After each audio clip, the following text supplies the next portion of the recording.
багаас одоо өөрийнхөө нэрийг дэвшүүлж үнэлгээ хардж авч байна вэ? За баярлалаа.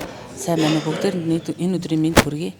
Би Ховд аймгийн Жаргалан сумын Магсарч баг буюу аймгийн иргэдийн хурлын төлөөлөгчдийн сонгуулийн 7 дугаар тойрогт Монгол Ардын намаас нэр дэвшиж байна. Тэр та энэ багаас одоо яагаад нэрээ дэвшүүлэх болов? Би өөрөө энэ багийн иргэн, энэ багт амьдардаг. Тэгээд энэ багт одоо 20 жил амьдарч байна.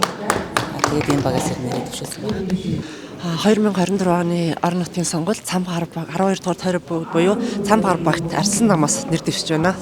Ламсуран багш хоёр аймгийн иргэдийн хурлд. За таны одоо сонгож нэрээ дэвшүүлж байгаа багийн одоо онцлогийн тухайд. За энэ бол одоо Ховд аймгийн бараг хамгийн эхний баг дээр засаг захиргааны нэгжийн бараг л одоо 100 гаруй жилийн түүхтэй ч байж магадгүй. За тэгэхээр энэ баг маш том баг. Хүн ам бүр ихтэй.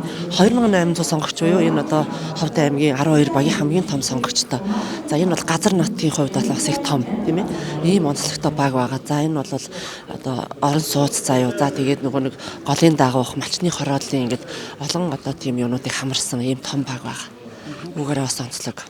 За энэ удаагийн сонгуульд миний хувьд одоо оршин амьдарч байгаа Цамбар багийг буюу 12 дугаар тойргийн сонгон нэрээ дэвшүүлж байна. Өнгөрсөн хугацаанд ер нь Цамбар багаас одоо аймгийн иргэдийн хурлд нэрээ дэвшүүл сонгогдсон төлөөлөгчид ер нь хэр үр дүнтэй ажилласан гэж та үздэг вэ?